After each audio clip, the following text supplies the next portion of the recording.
Hello అండి, అందరికీ నమస్కారం. శ్రీ విశ్వవస్తునామ సంవత్సరం ఉత్తరాయణం గ్రీష్మ ఋతువు ఆషాఢ మాసం శుక్లపక్షం నవమి. ఈరోజు శుక్రవారం, ఆషాఢ శుక్రవారం. ఈరోజు ఆషాఢ లక్ష్మీ వ్రతాన్ని ఆచరించే రోజు. చాలామంది ఆచరిస్తూ ఉంటారు. వాళ్ళందరికీ కూడా ఈరోజు మహాలక్ష్మి అనుగ్రహం పరిపూర్ణంగా ఉండాలని కోరుకుందాం. ఇక ఈరోజు చిత్తా నక్షత్రం.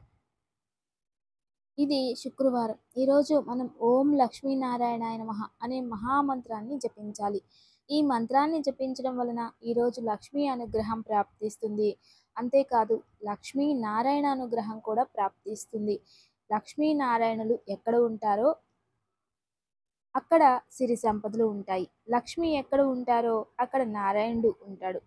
నారాయణ్ణి ఎక్కడ పూజిస్తారో లక్ష్మి తనంతట తానుగానే అక్కడికి వచ్చి ఉంటుంది అని అర్థం.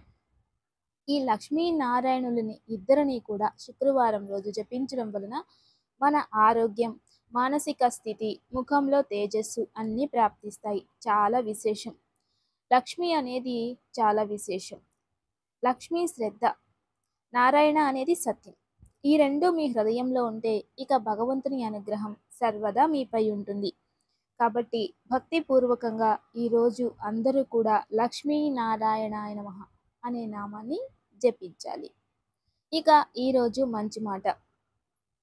మన జీవితంలో కొన్ని వస్తువులని మరియు కొందరు వ్యక్తుల నుండి దూరంగా ఉండిపోతాం. ఎందుకు అప్పుడప్పుడు మనం అలా అనుకుంటూ ఉంటామంటే, అరే నేను దూరమైపోయానే అని ఇదేదో పండగ చేసుకోవడానికో లేదా సంతోషంగానో వాళ్ళు దూరమై ఉండరు. బాధతో సహించలేని ఘోరమైన బాధని అనుభవిస్తూ వ్యక్తులకి, అంటే మనుషులకి దూరంగా ఉండిపోతారు. ఇటువంటి అనుభవాలు చాలామంది అందరి జీవితంలో జరిగే ఉంటాయి. నేను చాలా నమ్మాను, కానీ వీళ్ళు నన్ను మోసం చేశారు. నేను వీళ్ళ కోసం ప్రాణమే ఇచ్చేవాడిలా ఉండేవాడిని. కుటుంబమే గొప్పదనుకున్నా, స్నేహితులే గొప్పోళ్ళు అనుకున్నా, కానీ వాళ్ళు కాస్త పెద్దవాళ్ళు అయ్యేలోపు, వాళ్ళ పరిస్థితులు మారేలోపు వాళ్ళల్లో మార్పు వచ్చేస్తుంది. ఇటువంటివి ఖచ్చితంగా జరుగుతూ ఉంటాయి. మన చుట్టుప్రక్కల కూడా ఎంతోమంది వ్యక్తులు ఇలా చేస్తూ ఉంటారు. స్వార్థానికి మిమ్మల్ని ఉపయోగం చేసుకునే వాళ్ళు ఉన్నారు. మరియు వాళ్ళు ఉపయోగం చేసుకుని అంతా అయిన తర్వాత వాళ్ళు దూరం అయిపోయే వాళ్ళు ఉంటారు. కానీ మనం చాలా నమ్ముతాం, చాలా వాళ్ళ మీద విశ్వాసం పెడతాం. ఎప్పుడు వాళ్ళకే మానసికంగా బాధ. ఆ మానసిక బాధ ఎప్పుడైతే ఏ వ్యక్తి గుణంలో ఆ ప్రభావం చూపిస్తుందో అప్పుడు తనంతట తాను వాటి నుండి దూరం అయిపోతూ ఉంటాడు. ఇది అందరూ అర్థం చేసుకోవాలి. ఈ విషయంలో భగవంతుడు వాళ్ళ నుండి మీకు ఎందుకు దూరం చేస్తాడు అంటే ఒక్కటే, వాళ్ళ నుండి నీకేదో చెడు, ఆపద, ఇంకేదో జరగాల్సి ఉంటుంది. అందుకే మీ నుండి వాళ్ళని దూరం చేస్తాడు భగవంతుడు. కానీ మీరు మానసికంగా బాధపడుతూ ఉంటారు. ఆ బాధపడడం వలన నీ జీవితంలో నువ్వేం నేర్చుకుంటావు అంటే, ఎప్పుడు ఎవరి దగ్గర ఎలా ఉండాలి అనేది నేర్చుకోవడానికే భగవంతుడు మనకి ఇటువంటి పరీక్షా కాలాన్ని ఇస్తూ ఉంటారు. అయినప్పటికీ కూడా కుటుంబ సభ్యుల్లోనో, స్నేహితులతోనో అతి విశ్వాసం పెట్టి వాళ్ళు మన జీవితం అనుకొని ఇక అదే సంతోషం అనుకొని చాలా ప్రయారిటీ ఇచ్చి చాలా ప్రేమగా వాళ్ళని చూసుకుంటూ ఉంటాం. కానీ ఏదో ఒకరోజు వాళ్ళు మనకి వ్యతిరేకంగా ఏదో చేస్తున్నారనో లేదా దూరం అయిపోయారు అనుకోండి, దాని అర్థం ఏంటంటే మనం చూపించిన ప్రేమ కన్నా, మనం వాళ్ళకి ఇచ్చిన ప్రయారిటీ కన్నా ఇంకెవరో ఆ ప్రయారిటీని ఫీల్ చేస్తున్నారు. కాబట్టే మన నుండి దూరం అవుతూ ఉంటారు. ఇది కుటుంబంలో కూడా చాలాసార్లు జరుగుతూ ఉంటుంది. పిల్లల్ని మనం ప్రేమగా చూసుకుంటూ ఉంటాం. ఆ ప్రేమలోనే వాళ్ళని సరిదిద్దుతూ ఉంటాం. అది స్వచ్ఛమైనది, సత్యమైనది. కానీ ఇతరులు అటువంటి ప్రేమను చూపించి వాళ్ళని సరిదిద్దడం మానేసి వాళ్ళు చేసే పనులకి ప్రచోదనిస్తారు. అప్పుడు వాళ్ళకి ఆకర్షితులై కుటుంబానికి దూరం అవుతూ ఉంటారు. ఇది అందరి ఇళ్లల్లో కూడా సహజంగా జరుగుతూ ఉంటుంది. అయితే జీవితంలో మీరు చిన్న వయసు నుండి, ఎన్నో రోజుల నుండి, సంవత్సరాల నుండి వాళ్ళంత ప్రేమ మరియు అంత విశ్వాసం మనపై పెట్టినప్పుడు మన వాళ్ళకి ద్రోహం చేస్తున్నాము అని మన మనసు ఎప్పుడూ చెప్పదా? ఆ ద్రోహమే చేయనట్టు మీరు అనుకుంటున్నారనుకోండి, ఖచ్చితంగా మీ అంత పాపాత్ముడు ఇంకెవరూ లేరు అని అర్థం. దాని నుండి ఈ పాపం, పుణ్యం మీలో ఉందా? లేదా? మీరు మూర్ఖులా? లేదా ప్రేమ లేని ఒక జీవరాశిలా? లేదా విశ్వాసం లేని జీవరాశిలా? అనేది మీకు మీరే నిర్ణయించుకోవాలి. మిమ్మల్ని మీరు అర్థం చేసుకోండి. అదే మీ జీవితం బాగు చేస్తుంది అనేది ఈరోజు మంచి మాట. ఇక ఏ ఇంట్లో అయితే భర్త భార్య మాట వినట్లేదో, భర్త భార్యని అవాక్య శబ్దాలతో తిట్టడం, భర్త భార్యని నిందించడం, భర్త భార్యని ఏదో ఒక విధానంగా హింస పెట్టడం, అంటే అనుమానం పెద్ద రోగం అంటాం కదా, అటువంటిది. లేదా భార్య కుటుంబాన్ని త్యజించి ఇతరులతో ఎవరైతే తిరుగుతూ ఉంటారో, భార్యని కుటుంబాన్ని దూరం పెట్టి కుటుంబాన్ని మోసం చేస్తూ ఉంటారో వాళ్ళందరికీ ఒక పరిష్కారం. అదేమిటంటే ఈ యొక్క ఎర్ర ఉత్తరేణి చెట్టు ఉంటుంది. ఉత్తరేణి చెట్టు మనందరికీ తెలిసే ఉంటుంది. హోమంలో కూడా ఉపయోగిస్తూ ఉంటాం. విలేజెస్లో అయితే చాలా ఎక్కువ ఉంటాయి ఈ ఉత్తరేణి చెట్టు. ఆ ఉత్తరేణి గింజలు ఆయుర్వేదిక్ చాలా ఉపయోగిస్తారు. ఆ ఎర్ర ఉత్తరేణి చెట్టు చాలా రంగులుంటాయి.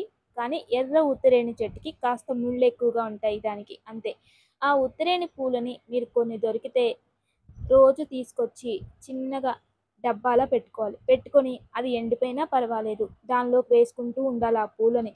ఒకరోజు అవన్నీ తీసుకొని గురువారం రోజు లేదా ఆదివారం రోజు ఒక అమ్మవారి విగ్రహం ముందు ఆ పూలన్నీ ఒక కప్పులో వేసి పెట్టి ఒక ఎర్ర క్లాత్తో కట్టేసి ఆ అమ్మవారికి పూజ ముందు పెట్టి, అమ్మ ఈ పూలు నీకు సమర్పిస్తున్నాను, దీన్ని ప్రసాదంగా మేము స్వీకరిస్తాము, మా కుటుంబంలో మా ఆయన నుండో లేదా కుటుంబ సభ్యుల నుండో ఇలా జరుగుతుంది, వాళ్ళని మాకు గౌరవించేలా చెయ్యి తల్లి అని చెప్పి ఆ పూలని అమ్మవారికి ఒక కప్పులో వేసి అమ్మవారి ముందు పెట్టి చక్కగా పూజించి వాటిని తీసి ఒక తేనె బాటిల్లో వేసేయాలి. తేనె బాటిల్లో వేసి దాన్ని జాగ్రత్తగా పెట్టుకొని, ఎవరైతే మన పైన ఈ నమ్మకం లేకుండా ఇంట్లో గొడవలు పడుతూ ఉంటారో, మన మాట వినకుండా ఉంటారో, వాళ్ళకి అప్పుడప్పుడు ఈ ఒక పూలు కలిపిన తేనెని జ్యూస్ లాగా ఇవ్వడమో, లేదా తమలపాకులో రాసి ఒక్క ఆకు తింటారు కదా, ఆకు ఒక్క అలా ఇవ్వడమో, లేదా దాన్ని ఒక పాన్ లాగా చేసి అమ్మవారికి నైవేద్యం పెట్టి అది తినడానికి ఇవ్వడమో, లేదా దాన్ని ఏదైనా దేంట్లోనైనా కలిపి వాళ్ళకి ఇవ్వచ్చు ఇలా. అంతేకాదు దాన్ని రాత్రిపూట వెండి గ్లాసులో పాలు పోసి దానిలోకి అది వేసి కలిపి వాళ్ళకి ఇస్తూ ఉంటే వాళ్ళు రోజు రోజుకి మీకు ఆకర్షితులవుతారు. వాళ్ళకి ఆరోగ్యం బాగుంటుంది. వాళ్ళలో ఉన్న చెడు దోషాలు కూడా దూరం అవుతాయి. చిన్న పరిష్కారం తప్పక ఆచరించండి. ఇక ఈరోజు తారాబలం చిత్తా నక్షత్రాన్ని నిత్య నక్షత్రంగా తీసుకున్నట్లయితే అశ్విని మఖ మూల నక్షత్రం వారికి ప్రత్యేక తార అంత శుభం కాదు, జాగ్రత్తగా ఉండండి. భరణి పుబ్బ పూర్వాషాఢ నక్షత్రం వారికి క్షేమతార విశేషమైన రోజు. కృతిక ఉత్తర ఉత్తరాషాఢ వారికి విపత్తార ఇదంత శుభం కాదు, జాగ్రత్త. ఇక రోహిణి హస్త శ్రవణ నక్షత్రం వారికి ఈరోజు సంపత్తార అత్యంత విశేషమైన రోజు, ఉపయోగం చేసుకోండి. మృగశిర చిత్త ధనిష్ట నక్షత్రం వారికి జన్మతార జాగ్రత్తగా ఉండండి. ఆరుద్ర స్వాతి శతభిష నక్షత్రం వారికి పరమమిత్రతార శుభకరమైన రోజు, ఉపయోగం చేసుకోండి. పునర్వసు విశాఖ పూర్వ భాద్రపద నక్షత్రం వారికి ఈరోజు మిత్రతార అత్యంత శుభకరమైన రోజు, ఉపయోగం చేసుకోండి. పుష్య అనురాధ ఉత్తర భాద్రపద నక్షత్రం వారికి నైదన తార ఇదంత శుభం కాదు, జాగ్రత్త. ఇక ఆశ్లేష జ్యేష్ఠ రేవతి నక్షత్రం వారికి సాధక తార శుభకరమైన రోజు, ఉపయోగం చేసుకోండి. ఇక ఈరోజు వాస్తులో చాలామందికి ఈ ఇంటి నుండి ఇంకొక ఇంటికి వెళ్ళాలి అంటే తర్వాత ఆ ఇంట్లో అచ్చి రావట్లేదని ఇంకొక ఇంటికి వెళ్తూ ఉంటారు. ఆ ఇల్లు అచ్చి రాలేదని ఇంకొక ఇంటికి వెళ్తూ ఉంటారు. ఒక ఇంట్లో అన్నీ బాగున్నప్పుడు ఆ ఇల్లు వదిలి కూడా వెళ్ళరు. ఆస్తులు కొనుక్కున్నా, సొంతిల్లు కొనుక్కున్నా, ఏమైనా అక్కడే ఉండి ఇంకా ఆస్తులు పెంచుకుంటున్నారు. కానీ వాళ్ళు వదిలి వెళ్ళట్లేదు. ఎందుకు అంటే ఆ ఇంట్లో స్థానబలం, గాలి, వాతావరణం, ప్రకృతి, ఆ ఇంట్లో ఏదో ఒక ఎనర్జీ ఉంటుంది. అదే స్థానబలం అంటాం. ఏ ఇంట్లో స్థానబలం ఉండదో ఆ ఇంట్లో ప్రశాంతత ఉండదు. ఎవరికి స్థానబలం ఏ ఇంట్లో ఉంటుందో ఆ ఇంట్లో కూర్చుని ఏది చర్చించినా మాట్లాడినా కూడా అవి సత్యాలుగా మారుతాయి. అది స్థానబలం అంటే. అలా ఎన్నో ఇళ్ళకి స్థానబలం అనేది ఉండదు. అటువంటి స్థానబలం పెరగాలంటే అవ్వదు కదా, ఏం చేయలేం. అందువల్ల స్త్రీవాస్త్ర యంత్రం పెట్టుకోవడం వల్ల స్థానబలం ఆటోమేటికల్గా డెవలప్ అవుతుంది. కాబట్టి తదుపరి ఇంటికి మంచిగా ఉంటుంది. చుట్టుపక్కన ఎప్పుడూ కూడా చీకటి గదిలాగా ఉండే ఇళ్లల్లో మనం నివసించడానికి పనికిరాదు. ఎప్పుడు కూడా చీకటిలాగా ఉంటే నాలుగు వైపులు కూడా పూర్తి కవర్ అయిపోయి ద్వారం తీస్తేనే ఇక వెలుగు వస్తుంది. లైట్లు వేస్తేనే ఇంట్లో వెలుగు ఉంటుంది అంటే దయచేసి అటువంటి ఇళ్లల్లో ఉండకండి. ఏ కారణానికి ఉండకూడదు. దాని నుండి ఎంత త్వరగా బయటికి వస్తారో అంత మంచిది. అటువంటి ఇళ్లల్లో ఉంటే ఓసీడీ లాంటివి, డిప్రెషన్ లాంటివి, యాంగ్జైటీ లాంటివి మరియు అనారోగ్యం ఇవన్నీ వచ్చేస్తాయి. అటువంటి ఇళ్ళని ఆటోమేటికల్‌గా మీరు గుడిసెల్లో ఉన్నా పర్వాలేదు కానీ అటువంటి ఇళ్లల్లో మాత్రం ఉండకండి. ఇక దివ్య పూజ. రేపు స్వాతి నక్షత్రం, రాహు, శని, శని చండాల యోగం. అంటే ఎంత అది ప్రభావం ప్రకృతి పైన చూపిస్తుందో ఆల్రెడీ శనిగ్రహం కుంభరాశిలోకి ప్రవేశం చేస్తేనే చూసాం. ప్రకృతిలో వికోపాలు, ఓ పక్క యుద్ధాలు, మరొక వైపు ప్రమాదాలు ఇవన్నీ కూడా 18 నెలలు మనకి అన్ని విధాల పరీక్షలు ఎదుర్కొనిస్తూ ఉన్నాం. ఇదే గ్రహాలకి ప్రకృతిమైన ఉన్న సంబంధం. అందుకే మనం కూడా గ్రహాలకి కాస్త చోటిచ్చి వాటికి చేయాల్సినవన్నింటినీ కూడా మనం ఆచరిస్తూ ఉంటే ఆ నెగిటివ్ ఉన్న గ్రహాలే పాజిటివ్ అవుతాయి. అలా రేపు మినప్పిండితో 2 ప్రమిదలు చేసి వాటిని ఆంజనేయ స్వామి ముందు కానీ లేదా ఇంట్లో ఆంజనేయ స్వామి విగ్రహం కానీ ఫోటో కానీ ఉంటే లేదు అంటే ఈ గణపతి ఉంటే వాళ్ళ ముందు నెయ్యి దీపం వెలిగించి హనుమాన్ చాలీసా కానీ విష్ణు సహస్రనామం కానీ చదువుకోవడం వలన రాహుదోష ప్రభావాలు మీపై తగ్గుతాయి. ఇంట్లో కోపాలు ద్వేషాలు తగ్గుతాయి. కుటుంబంలో ప్రశాంతత ఏర్పడుతుంది. తప్పక ఆచరించండి. దివ్యమైన యోగక్షేమం. ఈరోజు చాలా వరకు లక్ష్మీ వ్రతాన్ని ఆచరిస్తూ ఉంటారు. ఈరోజు సాయంత్రం ఆషాఢ మహాలక్ష్మి వ్రతాన్ని కూడా ఆచరిస్తూ ఉంటారు. అయితే ఈరోజు విశేషంగా మనం అమ్మవారి ముందు, లక్ష్మీ అమ్మవారి ముందు తామర ఒత్తులతో దీపం వెలిగించాలి. అలా దీపం నెయ్యితో వెలిగించి కనకదార స్తోత్రం లేదా స్త్రీ సూక్తాన్ని యథాశక్తి పారాయణం చేసుకోండి. లేదా కనకదార స్తోత్రం పారాయణం చేసుకోండి. ఇలా అమ్మవారి శ్లోకాలు, స్తోత్రాలు లేదా లక్ష్మీ అష్టకం, మహాలక్ష్మి అష్టకం దీన్ని పారాయణం చేసుకుని అమ్మవారికి గుడాన్నం అంటే బెల్లంతో తయారు చేసిన అన్నాన్ని చలివిడిని నైవేద్యంగా పెట్టి అమ్మవారికి మనస్ఫూర్తిగా పూజించండి. అమ్మ, మేము ఆర్థికంగా అభివృద్ధి చెందాలి, ఖచ్చితంగా మాకు ఇది జరగాలి అని భక్తితో సంకల్పం చేసుకోండి. అమ్మవారి అనుగ్రహంతో ఆర్థికంగా అభివృద్ధి చెందుతారు. దివ్యమైన యోగక్షేమం తప్పక ఆచరించండి. నమస్తే. Thanks for watching.